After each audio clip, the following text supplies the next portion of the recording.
There is a moment that comes right before everything changes in your life, and almost nobody recognizes it while they are living through it. It does not look like a miracle.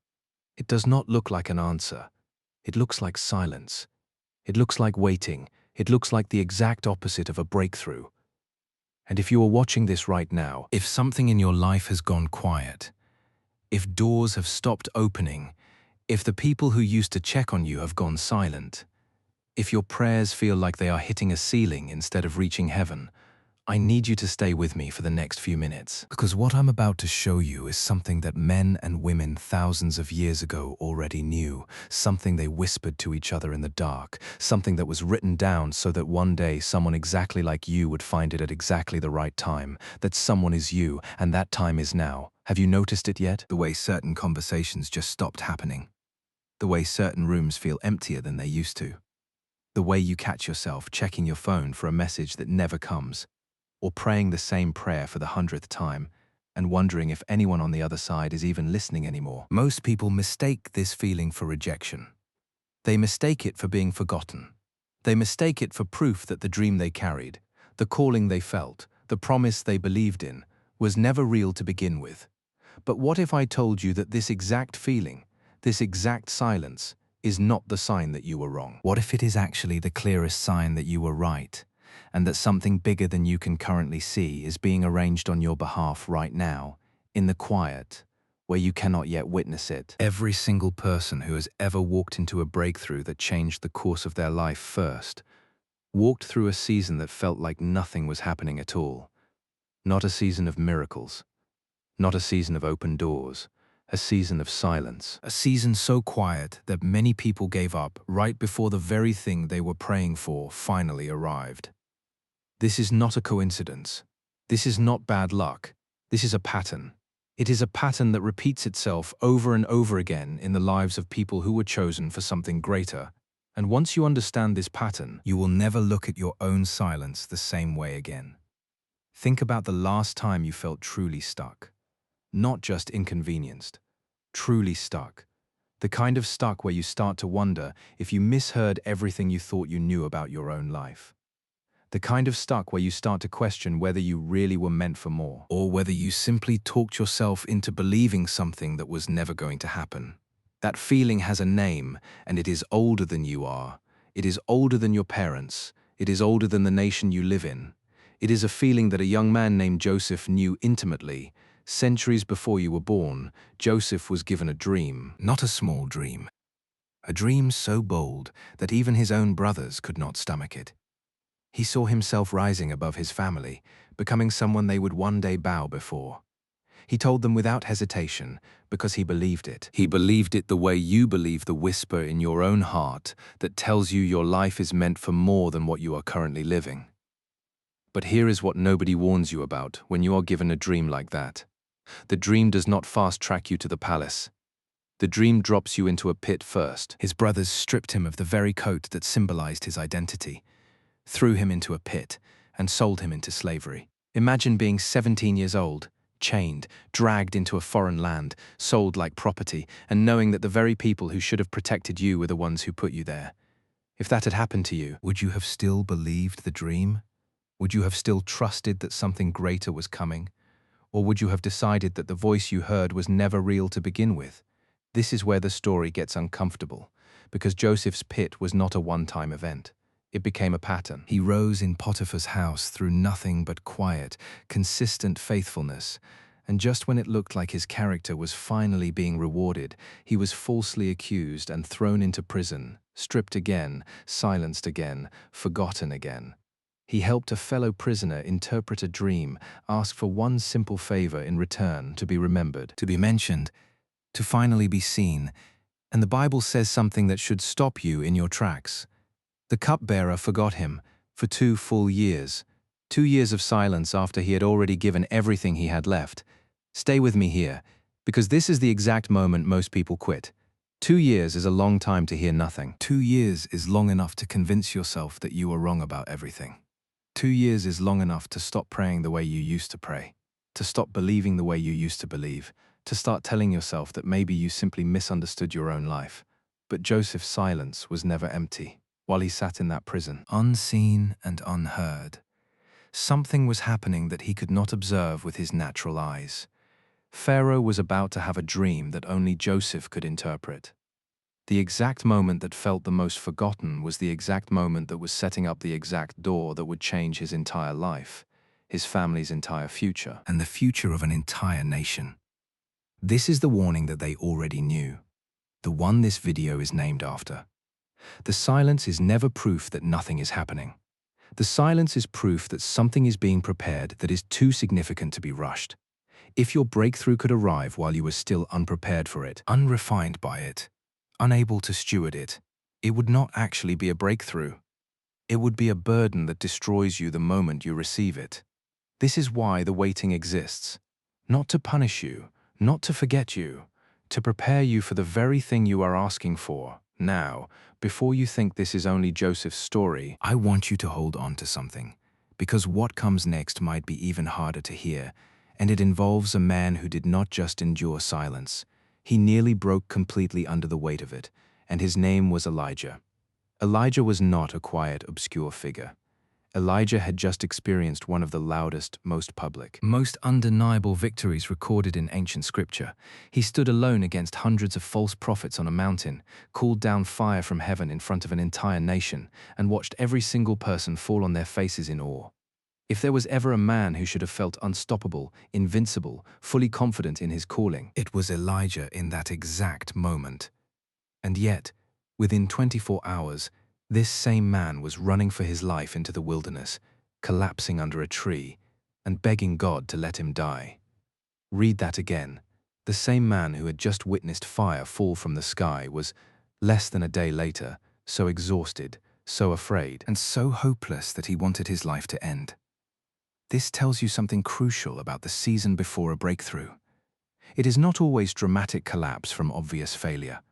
Sometimes it comes immediately after your biggest victory, when your body, your mind, and your spirit are running on empty, when everyone around you assumes you're fine because they only saw the fire on the mountain, not the fear in your chest afterward. And here's what nobody tells you about what happened next, the part that changes everything if you actually sit with it.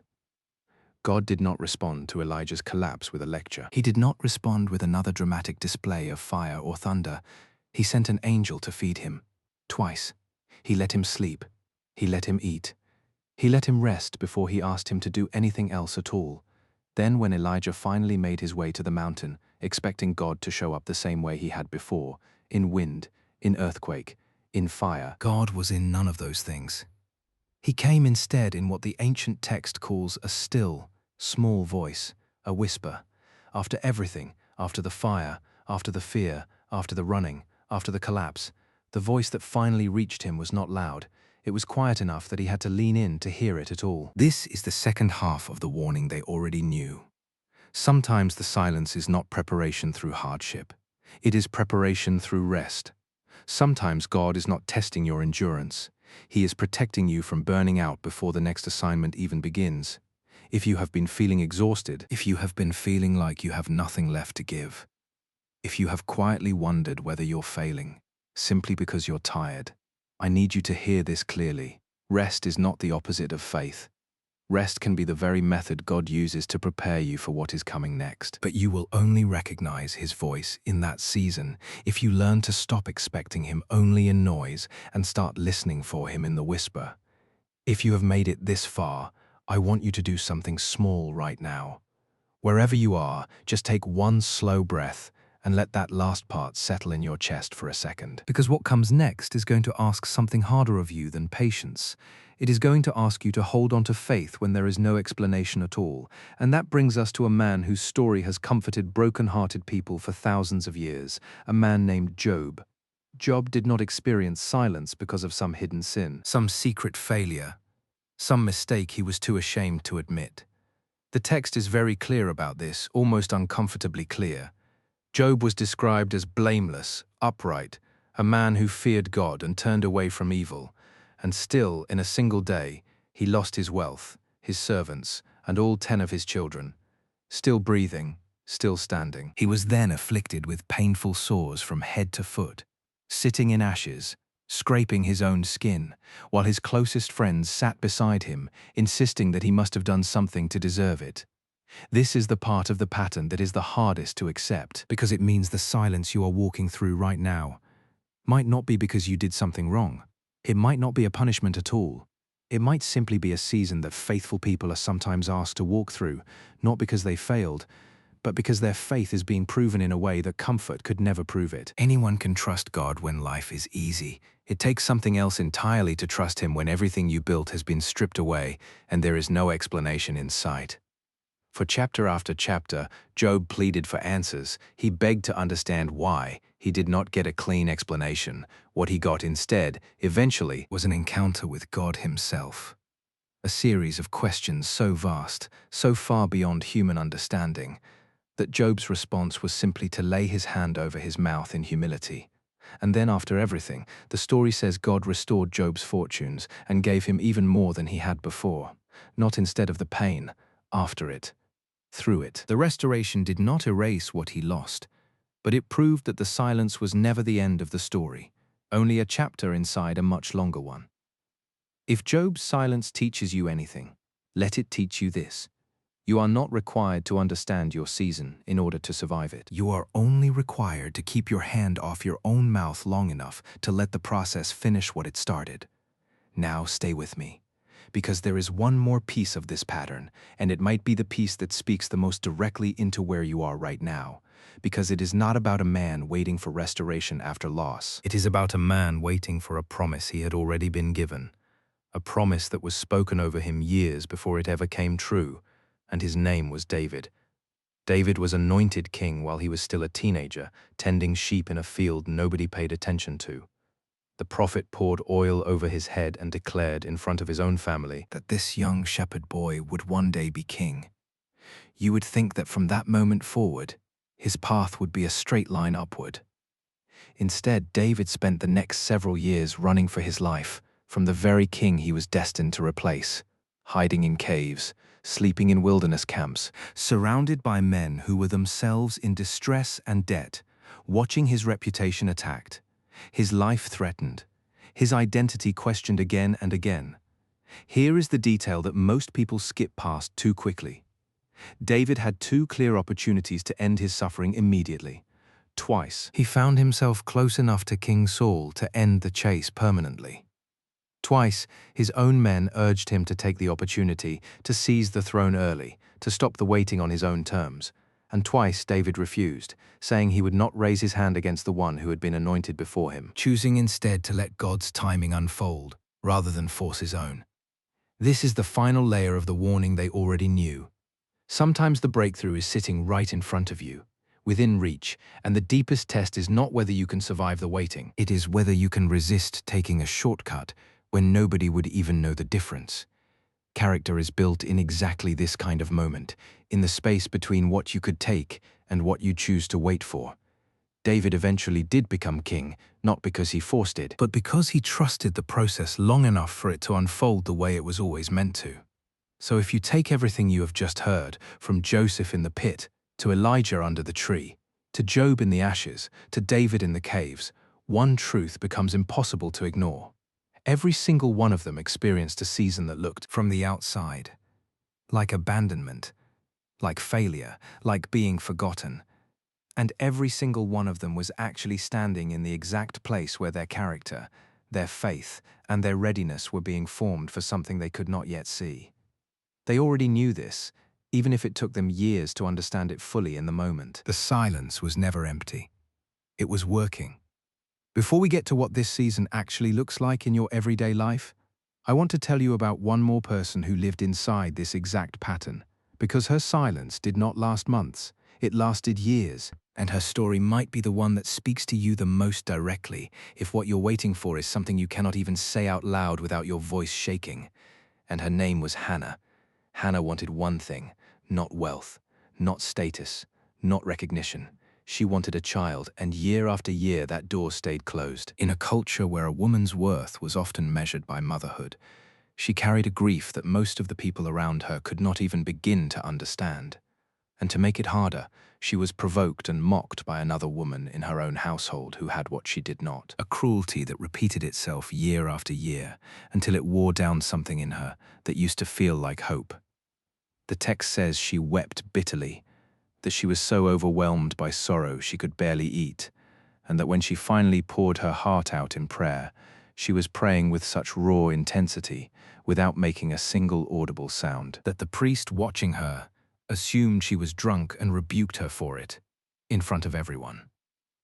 Stay with that for a second, because this is important. Even her prayer, the most honest, desperate, faith-filled moment of her entire story, was misunderstood by the very people who should have recognized what she was going through. This is often what the silent season feels like from the inside. Not just unanswered prayer, but being misjudged while you are in the middle of your deepest faith, being misunderstood by people who only see the surface and never see the years of quiet devotion underneath it. And still, she did not stop believing. She made a vow in that moment, praying not for herself alone, but promising that if her prayer was answered, she would give the answer back in service to something greater than her own comfort. Here is what nobody tells you about waiting years for something you cannot control. It does something to your character that a quick answer never could. By the time Hannah's prayer was finally answered, and she gave birth to a son she named Samuel, meaning heard by God, she was not the same woman who had wept in that temple years earlier.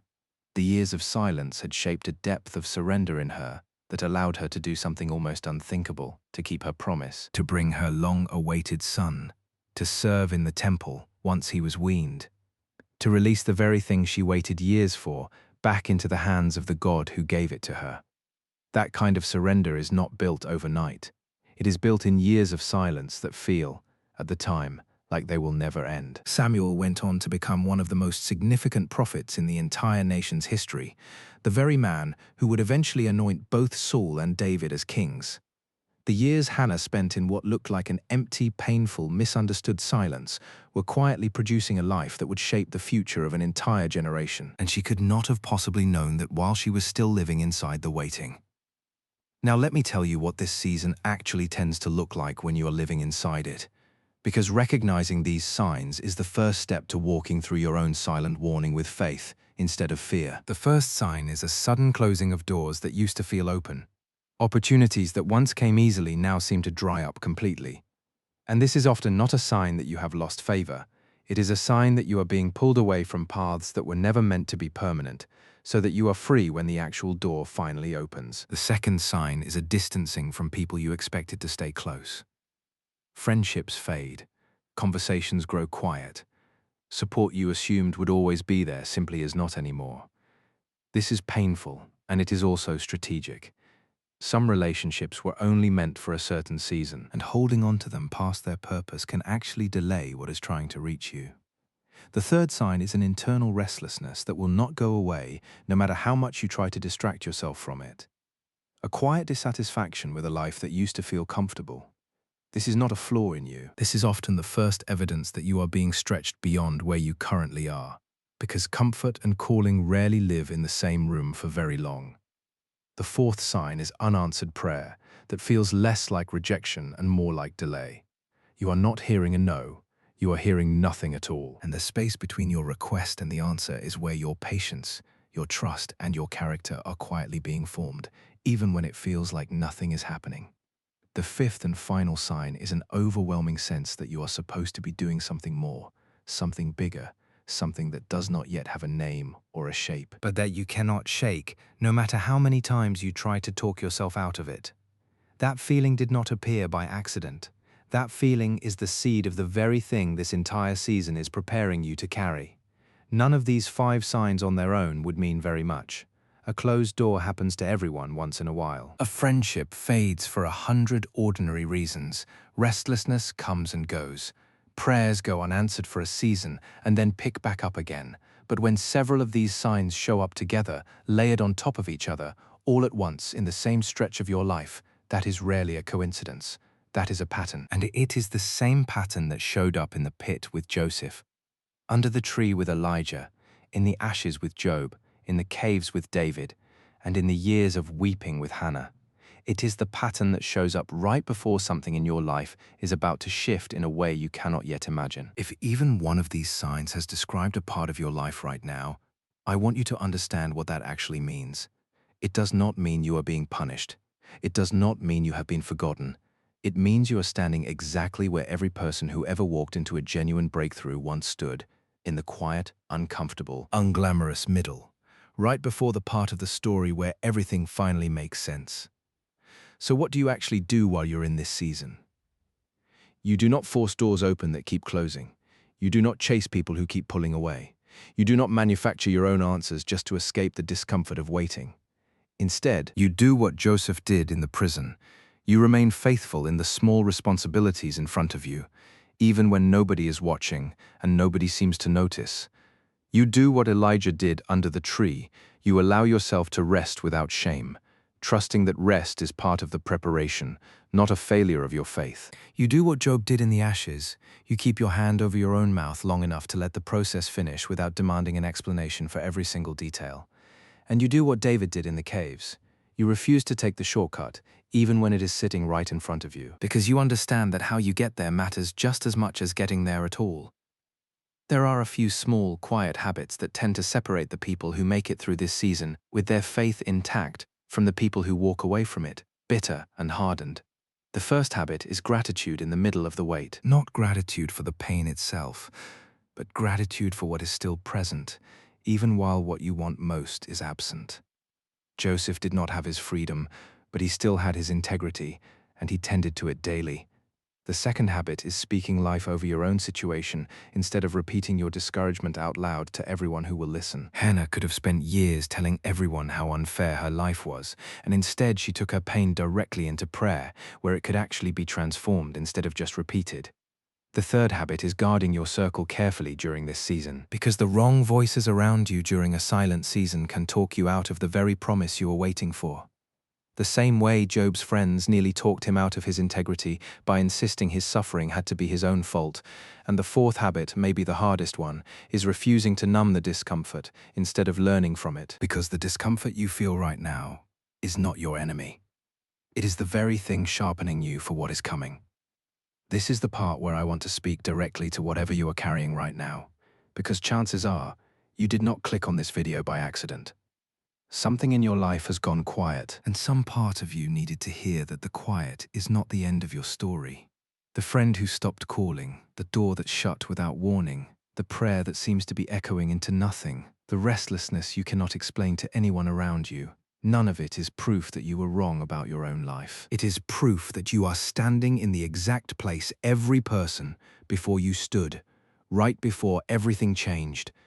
There is a reason this pattern has survived for thousands of years, passed down through story after story, generation after generation. It is because every generation needs to be reminded that the silence is not the absence of a plan. It is the sound of a plan being built in a place you cannot yet see. The pit was preparing Joseph for the palace.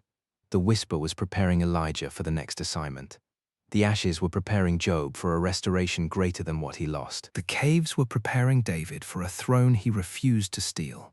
And whatever season you are walking through right now, uncomfortable as it feels, unfair as it may seem, is preparing you for something you cannot fully picture yet, but something you were never meant to walk into unprepared.